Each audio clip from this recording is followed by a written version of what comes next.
माझे नाव तनिष्का सुनील चौगले. आजच्या कार्यक्रमाचा अध्यक्ष माझे गुरुजन, इथे बसलेल्या माझ्या मित्रमैत्रिणींना.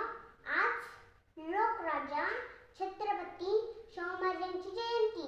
शाहू महाराजांचा जन्म 26 जून 1874 रोजी झाला.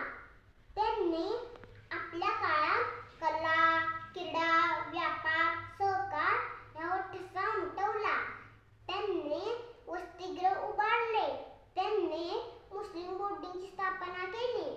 त्यांनी जनतेच्या पिण्याच्या पाण्याच्या सोयीसाठी राधानगरी धरण व कांबा तलाव बांधले.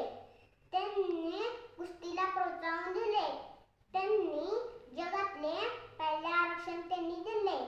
अशा लोकराजा छत्रपती शाहू महाराजांच्या विचारांची गरज समाजाला आहे.